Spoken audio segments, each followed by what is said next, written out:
王石和田朴珺最牛逼的评論有3个。第一，王石用下半辈子证明他的上半辈子全是靠老丈人。第二，就是怪王石的前妻管得太严了。如果王石年轻的时候多能去商 K， 那他就会明白，不仅仅是田朴珺懂我，而是商 K 的姑娘全都懂我。不懂怎么办？不懂换一批呀。第三，全网都在看王石的笑话，我没有看，因为我都是直接笑。你说你要不要？就是你得了便宜还你看你就说他得了便宜啊！就你不可以说，我相信他有他的努力，毕竟要追到王先生，或王先生要追他，他得有自己个人的一个魅力，他才可以靠近这个圈圈。我总觉得是这样。就像是我看完這個東西的時候，其實我來內地發展這麼多年，然後呢，我過去呢最憎恨就是什麼潛規則這種事情，因為我就覺得我這個人就是一副正氣兩眼，只能走白路，我不能走黑路，所以我就對那種走黑路就拿到我想要東西的人覺得太不公平，太不正義。碰到潛規則了？我沒有碰到，但我說看那種潛規則上位的人，我會特別的憤怒。但我來內地發展這麼久了以後，其實我忽然間發覺那種腿張得開的女生，我反而佩服。但是我有一種女人我沒有辦法接受，是你腿要張不張的，然後你還得給我裝純，這件事情是怎麼一回事？就是大家好，我是大王，我是小汪。最近王石居然成了網民們群嘲的對象，而且最近又有傳聞說王石和田朴珺要離婚了，這已經是第3次了，每次都被闢謠。2026年呢，剛開年，網友就發現這個田朴珺社交賬號刪光了和王石的合影，兩個人的共同公司從5家變成了1家。元旦各發各的視頻，好像毫無互動。然後田朴珺就緊急回應說假的啊，但輿論呢還沒有停下來。到今天我還看到不少啊，就是各種段子關於他們倆婚姻的這種，又是視頻又是文字的啊。對，尤其就是王石和田朴珺最近他們不是一起做了一期節目採訪段永平嘛，然後關於這期節目呢也被很多網友扒出來，就他們之間的那種細節啊，就說這個田朴珺啊現在對王石都已經就是有點居高臨下了，不耐煩。對，然後相對比他對段永平呢還是非常恭敬的，然後眼神拉絲。對，然後在這個裡邊還提到說，你看就是田朴珺夜不歸宿，現在已經變成王石去追問他了，說哎你在哪呀？你怎麼還不回來呀？你也沒拖我後腿，對，你總是給我鼓勵還有激勵，這個是肯定的。但是我不想成為那個就好像哎呀一天到晚就是幾點鐘回來幾點鐘幹嘛，要你這麼問我我就會覺得很煩，所以我也不這麼問你。你都不記得了啊？問你幾點回來問過不止一次了吧？我會問你大概幾點回來。我問你呀，不是你問我。對，你問我有。你看你記性不好，你老問我你幾點回家？我說我還在開會。是吧？這在擱以往一般是很難想象嘛，就是田朴珺不都被大家稱呼為王的女人嘛，就說她是靠王石的嘛，現在已經反過來王石得扒着她了感覺。但是我今天想討論的觀點跟網上這個觀點普遍性的觀點不太一樣哈，我想跟大家聊的就不是說他們有沒有離婚，而是換個角度看，就是王石啊，其實是這段婚姻中最大的贏家呀。哎呦，對他，大家嘲笑他那是非常可笑的，千萬不用同情和嘲笑人家。本期節目我們就重點談這4個方面。第一啊，人家過着好的呢啊，王石享受的是有停下自由的忙碌。第二，王石的真實水平到底怎麼樣？我給大家分析分析。第三，為什麼王石才是這段婚姻的真正的大贏家？第四，絕對是大眾們低估了田朴珺。你看這次群嘲王石的一個根本原因就是啊，很多人看到74歲的王石還在創業，還在找投資人哈，還得聽田朴珺的安排，好像還在四處奔波，就覺得他很可憐呢。對，尤其段永平不是還說一句啊，你還在上班？對，最後說啊，對自己好一點哈。就覺得王石好像活得很累。還要去參加今年的 COP29。我準備了襯衣一件、西裝、一套棉襖，內衣褲的話是在這裡。給你準備的洗漱包，然後這洗漱包裡頭有防曬霜啊、面霜啊、擦傷萬一藥膏啊，它總是磕磕碰碰的。萬一餓了的話，路上還有堅果、運動鞋，它在外面不喝塑料瓶裝水，自己帶的環保杯。但我認為這完全是誤解。你看王石啊，和那些不得不上班60、70歲的，比如說還得做清潔工的老人，那是完全不同的。核心區別就在於，王石其實是隨時可以停下來的，他依然能夠享受無憂的生活和良好的醫療保障，是吧？他有停下的自由，這才是關鍵。這種自由是非常寶貴的。不過我覺得就是王石呢，他肯定是他自己非常享受這種忙碌的，就是他覺得在工作中有一定的話語權，並且有成就感嘛，尤其是作為這個大佬，對吧？但是呢，其實我覺得哈，從他的這個採訪中，我還是能夠感覺到，其實王石還是就是還是很疲憊的，就是他对段永平的那种闲云野鹤的生活，可以说他真的是心神向往。尤其他就是我记得他有个那个就是问题嘛，他问段永平，就是说当段永平你退下来之後啊，你看像 OPPO 啊、小霸王啊都還發展的這麼好，但是我王石就是從萬科退下來之後，突然萬科就不行了，就相當於他就覺得好像萬科就得需要他，而且他就算沒退下來，天天還忙碌去上班，但是萬科呢，因為現在中國地產嘛，隨着地產的下滑，萬科也是在一直走下坡路。其實王石這種疲憊完全就是因為他和段永平是在不同的賽道哈。其實你看段永平也是閒不住的一個人，他本質上跟王石喜歡這種不甘寂寞是一個意思。你看段永平現在大老遠在美國投資做得好好的，然後又跑到中國跟中國網友來進行交流。其實這就是和段永平和王石不過是50步笑百步罷了。段永平肯定也是想在聚光燈下能跟人多一些交流和互動。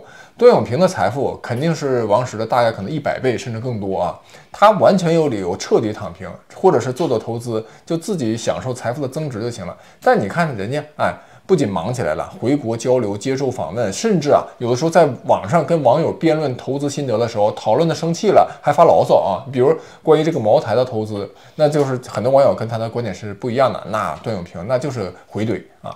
就是財富到了他們這個量級哈，那在老年的時候，其實渴望的是中老年啊，渴望的是聚光燈。沒準王石還認為自己是中年呢，70多歲了嘛，畢竟。那渴望周圍人是關注他們的，否則你看天天，比如段永平，天天就在遊艇上吃鮑魚龍蝦、游泳健身啊，那也真沒啥太大意思，那也就降低成了人類生存本能的享受了，大大降低了他財富的這種含金量。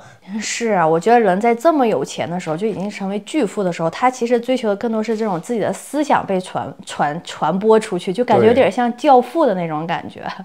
所以我之前就說嘛，我說我覺得黃崢也是趕上了一個特別好的時候，就那個時候段永平已經從那個步步高退下來，然後去了美國，然後可能自己在美國的，你看曾經作為在中國的大佬，對吧？去美國了之後，可能過一些閒雲野鶴的生活，沒什麼人認識他，對，也融入不了美國的上流社會，在當時是這樣哈。然後結果有個這個中國的這個學生是吧？然後就對自己可能經常來交流啊、談心啊，所以大佬也願意提攜他。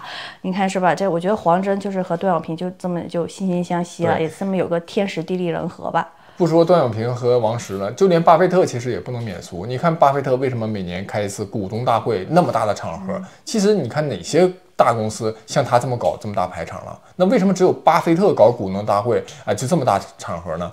英偉達、谷歌、微軟在市值高峰期也沒這麼幹過呀。巴菲特老爺子，你看他就是不能免俗，也有不甘寂寞的一面，所以他要寫給股東的信，要開這麼一個大會，成為全世界的焦點，希望能多留下一點自己的痕跡和聲音。王石相對於巴菲特和段永平，段位確實要低不少。那你去看他去做訪談，其實也沒有那麼深刻的東西啊。修己自焚，耀光榮辱啊，因為你第二個呢，什麼就是那個。叫徐小姥姥，對不對？這現在叫包二奶啊。第三個呢，賭博，幹什麼幹什麼都不好。說這三個事兒，我不是說我有錢我就幹這三個事兒，我不知道。既然你不知道，你還得好。他對投資其實也沒有多少的認知，其實只能通過創業的方式啊，或者一些具體項目來進行晚年的發光發熱。其實本質還是不甘寂寞，還希望活在聚光燈的下面。而田朴珺恰恰就給王石提供了一個平台和他的旺盛的生命力和活力。啊，這個背景還是很美的。歡迎來到我的家鄉。來我的家鄉。你看吧，這個曹德旺，你看事業平台和基礎更好，也更有錢，但是好像你已經聽不到曹德旺太多聲音了，已經沒有那種活力了，是吧？每次你即使在鏡頭面前出鏡，也都是一種感覺非常沉靜的狀態，但是相比之下，你看王石處於一種龍精虎猛的狀態啊，雖然有疲憊，這就是年輕的妻子帶給他的，可以說是朝氣也好，壓力也罷，反正就是他王石真的有那種同齡人所不具備的那種年輕感啊。反正王石你看着他就是在折騰啊，也喜歡折騰，而且很明顯他是願意跟着老婆一塊折騰的，而不是作為主角來折騰。哎，对你，不过你這麼說，我覺得是有道理哈。你就像曹德旺嘛，對吧？像你說，現在感覺已經銷聲匿跡了。雖然大家現在的網友呢，就對很多人都對王石調侃，尤其他跟田朴珺這種關係的反轉，話語權好像是反轉了。那有了田朴珺以後，他願意陪着田朴珺去折騰，然後在外形上是吧，把自己打扮的年輕一點、潮一點。雖然被很多人笑話，但實際上也是說有這個腥氣在，願意折騰，而且。他和田朴珺一出來，就感覺好像在聚光燈下，天然的就帶有這種話題的關注度，然後出來隨便搞點啥，一下就能夠上個微博熱搜，對吧？要評價王石的水平，我們可以從3個角度來看。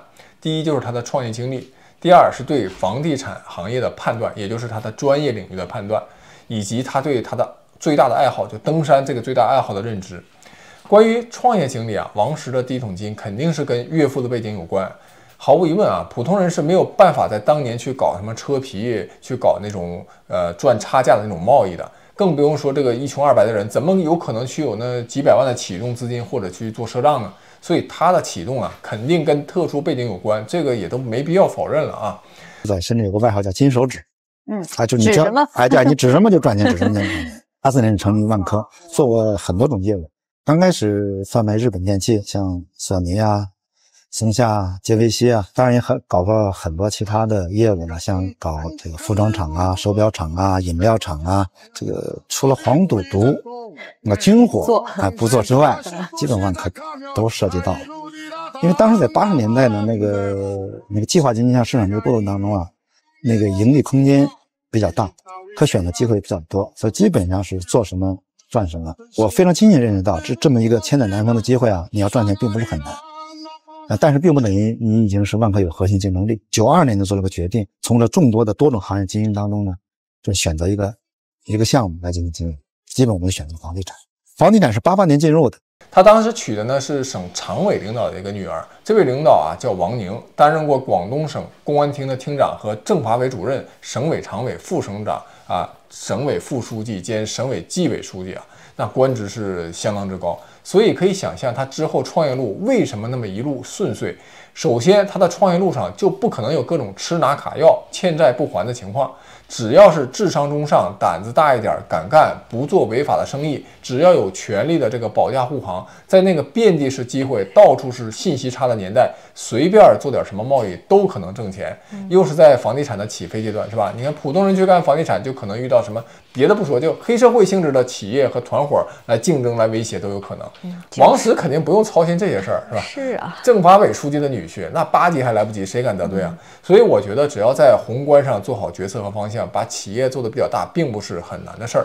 至於萬科後來做的那麼大哈，那王石那有一點確實咱得說他做的比較好，就是搭班子。現在萬科啊好像是出事兒了，但是啊在這個出事兒之前，你得說郁亮這批人應該是比較優秀的。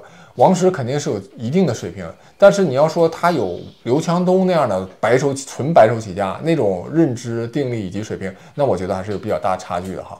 這是關於他這個創業方面的。關於房地產的判斷，也就是王石的專業領域，咱們看一看他這個觀點。就他對房地產的判斷，怎麼說呢？2008年在央視的新聞調查有一個對談啊，那央視的王石呢，當時他是跟任志強和潘石屹他們是進行論戰。當時這個對談的核心內容就是說，這個房價到底是會不会繼續漲？那個王石啊就站在這反方，認為啊房價已經太高，所以中產階級買房已經很難了，就建議租房。任志強啊堅決看漲，大家知道任大炮那觀點是永遠漲啊，他的觀點認為剛需和這個改善需求依然旺盛，房價不會大跌。所以這個任志強這種房價永遠漲這種論調，也讓當時這個對房價的上漲深惡痛絕老百姓一頓痛罵，是吧？那潘石屹啊，可以說他其實是站在任志強這邊的，他後面的行動也確實表明他一直在做多，繼續拿這些蓋房。可以看出這個潘石屹其實是最精的，他的認知真的是遠在王石之上。他早期在2008年的時候判斷房子是必須大漲，即將大漲。後期呢，到2018年左右，他就判斷啊，房子即將走下行通道，及早抽身賣出了業務，收縮拿地啊，就不拿地了。所以在專業領域，毫無疑問，王石的判断啊，應該是基於感性的一种判断，對整體的經濟形勢也好，貨幣政策啊都沒有預判對，所以也就沒有預判到後來房地產的黃金10年。他恰恰是在上漲的第1年，也就是2008年的时候，就認為房價太高了。咱們來看看王石關於登山的，就是他最大的愛好的認知。你們現在很年輕，吃青春飯，你們準備不準備？有一天也能像我這個年紀，還是這麼活蹦亂跳，是吧？你準備不準備？你要準備，我就建議你們，哎呀，老年先老哪兒？腿。哎，老先老腿啊。哎，老腿呀，别说老脚的是吧？当然它是一致，老年先老腿啊。那老了得怕什么呢？摔倒。他怕摔倒啊。關於王石登山的一些採訪啊，總結起來就是啊，他一談到細節，就好像幾乎就不太明白。關於登山的這種裝備啊、知識的儲備啊等等各種知識啊，他顯得不系統也不專業。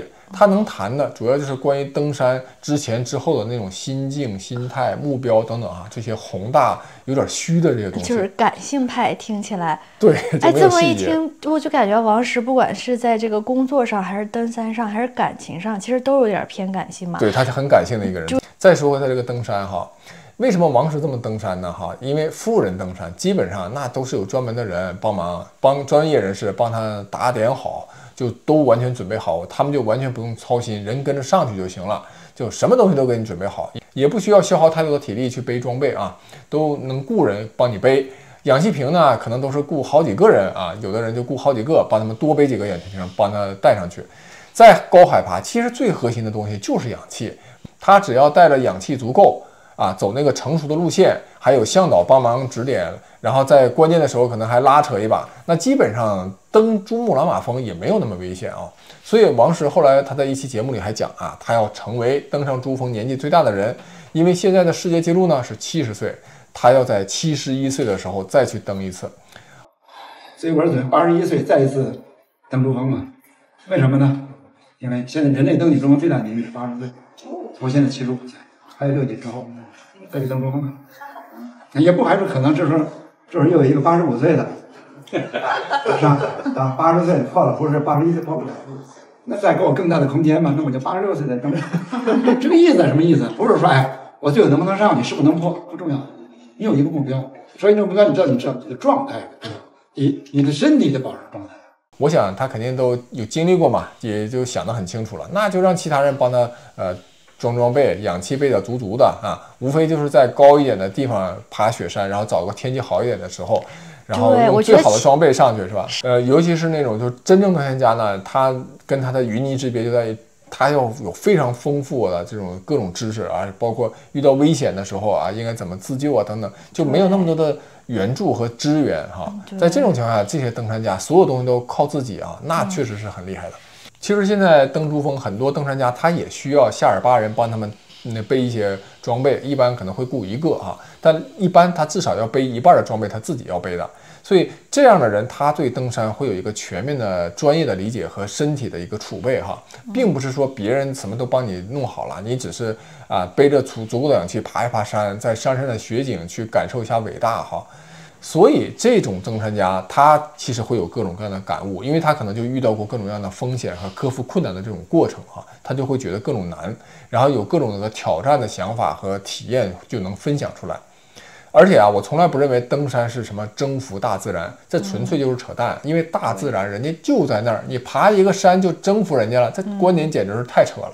你只能說吧，你征服你自己了，戰勝自己以前可能覺得很困難的東西，是的，覺得自己以後可能遇到困難更有信心了，這個我覺得是可以理解的。但如果有人說我征服了這個雪山，那純粹就是扯淡了。對，包括像航海什麼的，我覺得都不能用征服，還有穿越沙漠。如果說你真的非常順利的過去了，你就是應該心懷感恩的心，感謝大自然在你穿越的這幾天或者爬山這幾天，它沒有發生惡劣的天氣環境。所以我覺得有錢人那種什麼專業人士全給你搞定的這種登雪山，那其實本質上就是到一個更高的地方吸吸氧，然後感受一下美景，覺得就自己怎麼被净化了，就偉大了。我觉得這和真正的登山的意義，登山家的精神是完全背道而馳的，並不是真正的熱愛登山，也不具備真正的登山家的那種能力，而只是就是享受這個熱愛登山、登雪山成功了帶來的那種名聲罷了。就是有點像打卡，像中產階級參加馬拉松。所以張朝陽他们你看之前也登過也打過卡，後來我看張朝陽他也不登了，我覺得張朝陽的認知应该是比较高的，他也許是看透了这种的无意义吧，因为张朝陽他肯定也不是拼了命全靠自己去弄，他也就是花钱，那这种花钱登山去玩玩就行了，但是你把它標榜成一種自己的格外突出的能力啊，有一種硬汉來標榜自己，那純粹就是自我陶醉，甚至可以說是自戀。好，那麼我們看，那對自己專業內的事兒和自己熱愛的事兒呢，如果都無法系統的、專業的去做，我覺得這應該說在系統學習和思考能力方面還是有所欠缺的。王石啊，他自己也承認，他後來在退出萬科之後做的3個項目全部失敗了。我現在應該是非常不成功。那為什麼3個項目全部失敗了？底層的原因也就可想而知了。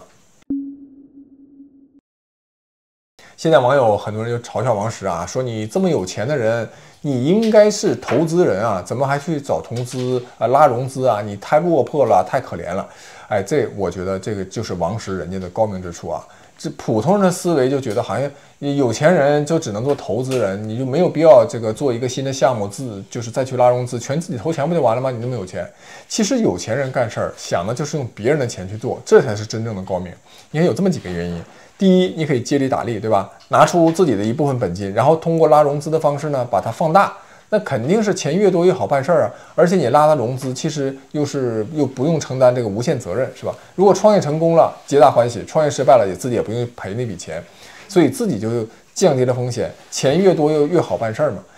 你就像再有錢的人，就像馬斯克，他也得去拉融資去做他的企業，對吧？他也不能說自己用他所有的錢去做什麼 SpaceX、腦機接口這些燒錢的項目，是吧？就像騰訊這麼有錢，而且他還有現金奶牛的業務，騰訊去做投資的時候，也不全是全資啊、獨資，他也要拉上其他的投資機構一塊來投資。其實騰訊完全有能力可以獨資，但人家不這麼幹呢。更重要的是，王石他根本就不用大家可憐，因為王石跟田朴珺在一塊兒，活出了其他有錢人不一樣的人生。王石每天現在都有新鮮的事物在刺激，每天都有事兒做，有人圍着，這是很多人想要而不得的狀態。我相信曹德旺沒準都希望這個狀態啊。而且王石有一個最大的資本，就是他可以隨時抽身而退。我前面講過了，就他覺得真的太疲憊了、太累了，或者身體出了問題，他就可以退出，因為他的積累可以讓他衣食無憂，然後可以有很好的醫療保障。這就是為什麼這種年紀的人創業成功的其實也非常少哈，除非像褚時健當年，褚時健那第一，人家是真正的大牛，人家既有耐力，又有韌性，又有想法，非常堅韌，而且他當時可以說處在人生最低谷的時候，所以70多歲再次創業能夠成功。但像王石這種哈，隨時可以抽身而退，然後身家也不少，那想法呢，其實他也沒那麼多，精力也不如以前那麼充沛，雖然也願意折騰，哎，但成功的概率啊，真的就太低了。我也不知道為什麼有投資人會投資王石的項目哈。其實王石最值錢的就是他的人脈，而田朴珺恰恰把人脈給變現了哈。雖然看起來好像田朴珺做的訪談這些人脈資源都是王石提供的，確實也是啊。因為沒有王石背書，田朴珺大概率是不會採訪到像褚時健、段永平等等這些重量級的人物。而且呢，每次那也都是王石陪着他一起出場才行啊！你就幾乎沒有見田朴珺直接去面對他的訪談對象，對吧？對。所以這也是為什麼每次採訪好像都有一個類似於比較尷尬的一個3人對話。對，如果田朴珺自己上的話，可能也就只能請到一些演藝圈的明星之類的。你看，像章澤天最近不是也開了一個新播客嘛，叫小天章，然後請的這個嘉賓就是劉嘉玲。很難想象章澤天自己一個人能夠請到像段永平這樣的大咖。雖然好像田朴珺佔了很多便宜似的哈，但我始終認為王石其實是這段婚姻裡面得到的是更多的。你看，他是提供了一些人脈和資源，但這些人脈資源並不能直接轉化為投資啊或者金錢，還是田朴珺靠他的想法，通過做媒體、辦什麼成理學院、收會員、收學員這種方式，才能把這個人脈資源和這些訪談變現。田朴珺創辦的這個成理學院啊，營收是非常亮眼的。有一種說法說是1年超過了8位數啊，這些變現能力絕對是田朴珺的想法和能力的一個體現，所以可以很明確的說，他把王石的人脈和以往的資源做到了合法的變現，也只有田朴珺才能做到這點，王石靠他自己是應該做不到的，或者也不適合他做啊。對。我們再看王石的這個真實的財富水平啊，在這個過程中，其實王石呢只是分享他的人脈資源，但他其實有的也只能是這個了。他不可能拿出大把的錢去投資個什麼項目，然后对，而且萬科因為畢竟是國企嘛，王石也沒有股份。然後之前的話說他的這個退休工資每年1000萬，但是隨着這個萬科業績的下滑，好像是從去年開始，王石2024年停的，對，王石也自己主動放棄了，說，所以他那些養老錢是盡量能不動就不動的，因為他不僅跟田朴珺生了一個孩子，他之前還有孩子哈，所以。如果王石說的都是真的的話，就是他和田朴珺結婚的時候，他的存款還沒有田朴珺多啊，這是他說過這段話。他這個應該指的是資產哈，不只是存款。他已經非常成功了，所以他認手，如果是傍大款來講呢，應該說我傍他才對，是吧？不是他傍我。那這意味着啥？就是你想田朴珺作為一個3線或者可能算的是4線的明星，賺的錢應該不太可能超過2個億。那曾經一度是1線的黃曉明也就掙了4、5個億而已，也就意味着王石的資產，那也就是這麼一比較，也就1、2個億的水平了。那他的真實財富水平和他的知名度其實是不太匹配的。大家覺得好像王石非常有錢是吧？房地產商啊，其實他大概率啊應該是沒有那麼多錢的。因為王石呢，你剛才講他是國企嘛，對，他跟潘石屹的太大的區別了。其實他們知名度啊什麼的感覺都差不多，是一個量級的大佬，但是這個在資產方面，我覺得感覺真的是對天壤之別，有點。而且現在正在調查萬科嘛，說萬科後來的管理層好像搞了一些財務上的一些操作哈。那王石在的時候，應該是大概率是沒有參與這些的，所以王石從萬科拿到的，應該主要就是他的薪酬和激勵都是合法的收入。那在2008、2009年以前，房地產業雖然也賺錢，但也還沒有那麼賺錢，是吧？他作為國企的老總，確實應該沒有拿到多少激勵，所以1、2個億是很可能是他的真實的財富水平。那王石最值錢的，那肯定就是他的人脈了。現在田朴珺你看又把他的人脈變現了，所以你能說王石沒有從這段婚姻中得到好處嗎？得到的好處是真不少，不僅是因為他又過了年輕的這種生命哈，這種感覺，而且又把他的過去的人脈給變現掉了。如果他找的只是一個漂亮的或者年輕的這種女性，是沒有這個能力的。田朴珺還真是有這個能力、手段和執行力，還有這個想法的這麼一個人。恰恰是這個新媒體時代，適合田朴珺，適合王石。而王石看中的也是田朴珺的這個有想法和能折騰。據他們的身邊人說，當時啊，王石為什麼看中了田朴珺？很重要一個原因就是他覺得，這個姑娘有想法，所以。王石從這段婚姻裡，我覺得他得到的其實是非常多的。他現在每一天都在有新鮮的事物在刺激，每天還有一定的壓力哈，每天都有事兒做，有一群人圍着，這樣一種狀態就是很多有錢的老年人想要卻得不到的。其實很多人對田朴珺的評價，我認為是非常不客觀、不公平的，說他全都是靠王石。確實，他確實是靠了一部分王石，但你得說他後續的這種變現和賺錢能力，能夠很好的利用王石的這種資源，這也是一種能力。能利用資源，它就是一種能力。另外啊，婚姻你不能把它完全作為一種算計來進行計較得失。你其實他們倆就非常典型。現在外界對他們有各種猜測啊，什麼利益關係，還有各種算計的這種說法。但即便如此，你能說田朴珺就真的不愛王石嗎？其實你看王石，你看他走入各種場合的時候啊，周圍的人都是站起來，跟他寒暄，非常的客气啊，非常尊重他。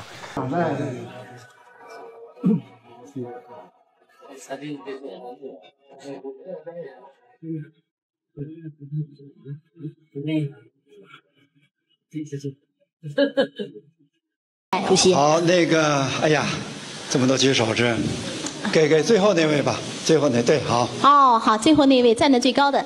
謝謝，非常感謝主席，我是您的粉絲。就這個問題提完了嗎？那對他的那種態度，這就是一個男人的魅力的一部分啊。我覺得一個女性看到這種場景，她就真心愛慕這樣的一個男人，我一點都不會覺得奇怪，即便這個人比她大20、30歲啊。因為從智性戀的角度來講，尤其是王石哈，他的狀態比同齡人要好很多，因為健身嘛，還有飲食等等各方面的原因。所以我覺得，尤其是在10幾年前他們結婚那會兒哈，田朴珺以一種類似於崇拜也好，或者欣賞也好，對於王石所擁有的這種光環和周圍人的這種簇擁和尊重，對他產生一種愛慕心理，那是非常正常的。也許田朴珺在最開始的時候是有一些功利心的哈，那婚姻有功利心，大家想一想，誰沒有啊？你要麼去衝着女性的年輕漂亮女色，要麼衝着男性的什麼金錢、權力或者男色，這不都是功利心嗎？大家仔細想一想，其實男色和女色它本身也是一种功利，只不过是好像没有铜臭味儿，不是金钱，好像就不是功利了吗？不是这樣的。你爱慕男色或者女色，他爱慕的是金錢，另外一個人愛慕的是頭腦和認知，這都是可以的，都是一種功利性。就比如說婚姻的本質其實就是價值交換，對，就是價值嘛。說白了就是價值，說得非常好。那比如說許知遠啊，我相信喜歡許知遠的女生絕不在少數。你喜歡許知遠嗎？一點也不，而且你問過我的這個話題。但是客觀來說哈，我作為一個男性哈，我是覺得許知遠確實呢外形不太出眾，但毫無疑問，我認為他還是有魅力的。就他不是那種張揚型的哈，但他那種談吐內斂、含蓄，以及他思考問題的思維方式和尤其他那種敏感性啊，我覺得還是挺打動我的。所以我覺得應該會有不少女孩子喜歡他，而且他在訪談中透露出來的是，也是他也交過很多女朋友哈。就每個人喜歡的，其實如果你疊加了所有因素，比如又有錢又有色是吧？各方面又年輕又身體又壯，那當然最好。但是即便你沒有其他的，但是你在某一方面如果有特別突出的長板，也可以脫穎而出。就是會有人因為你這個特質神魂顛倒。最後我想說啊，其實大家嘲笑王石啊，其實真沒必要。他絕對是這段婚姻中最大的贏家，74歲還能保持這種活力和狀態，每天有事可做，有人陪伴，有目標去追求，這本身也是一種幸福。田朴珺也沒有大家想象中的那麼簡單，他有自己的想法、能力和執行力，他把王石的資源能夠變現，這本身也是一種本事。至於他們的婚姻到底怎麼樣，那是他們兩個人關起門來自己知道的事情，外人看到的只是冰山一角。婚姻如魚飲水，人暖自知，祝福他們。好，我們今天就講到這裡，大家有什麼不同看法，歡迎在評論區繼續討論。感謝收看，我們下期再見。下期再見。